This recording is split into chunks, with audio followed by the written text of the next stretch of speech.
ces rapports, vous présentez notre plan de gestion différencié. Vous le savez, Marseille concilie espace naturel et espace urbanisé dans des proportions rarement égalées par une autre ville en France. Elle dispose du seul parc national, à la fois terrestre, marin, périurbain d'Europe.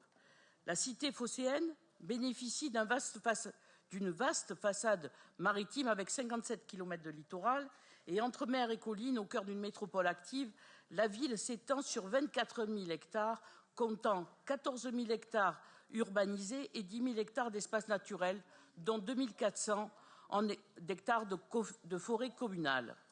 Si le bleu est d'évidence la couleur de Marseille, la cité phocéenne n'en est pas moins une ville verte. Soucieuse de transmettre aux générations futures ce patrimoine naturel intact, la municipalité s'est engagée dès 2008 dans une politique de développement durable.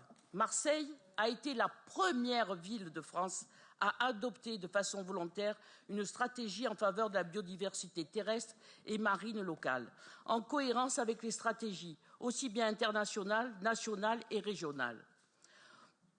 La notion de gestion différenciée illustre le mode de gestion des espaces verts respectueux de l'environnement mis en œuvre par la direction des parcs et jardins. Les méthodes appliquées s'inscrivent dans le cadre plus large du développement durable. Pour maintenir un équilibre écologiste, le jardinier accompagne le végétal en fonction des cycles de la nature afin de réduire son empreinte environnementale, limiter les atteintes à l'environnement, maintenir et favoriser la biodiversité urbaine. À noter que sur l'espace métropolitain, Marseille est la ville recensant le plus grand nombre d'espèces de faune et de flore. Améliorer aussi le cadre de vie par la diversification des paysages. Cette gestion raisonnée et écologique contribue à assurer la pérennité du milieu naturel urbain.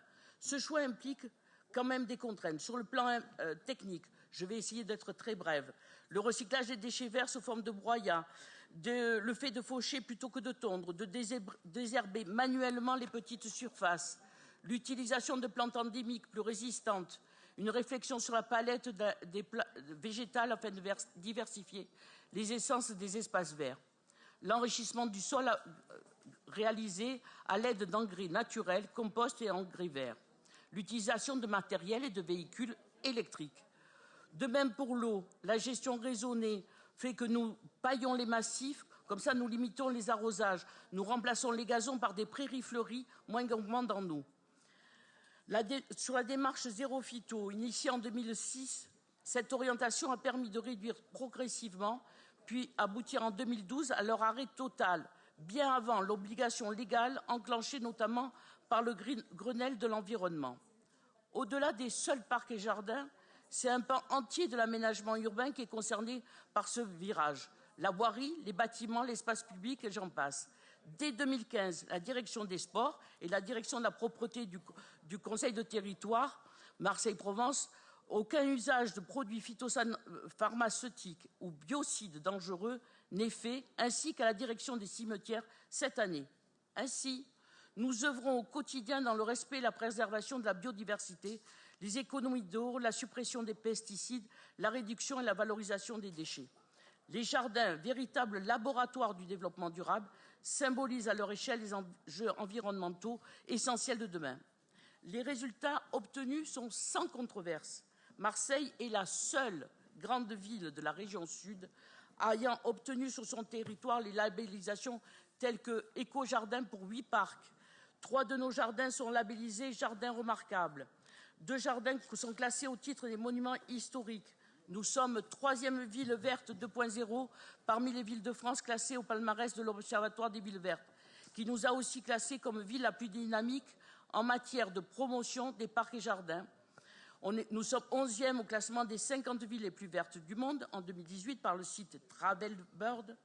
Mais aussi, dans 2 jours, l'Agence française de la biodiversité va nous reconnaître comme territoire engagé pour la nature, récompensant la qualité des actions menées par la municipalité.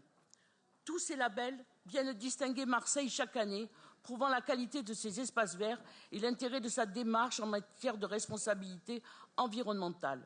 Vous comprendrez, monsieur le maire et chers collègues, quel a été mon étonnement à la lecture du mail envoyé à tous les élus par le collectif « Nous voulons des coquelicots ».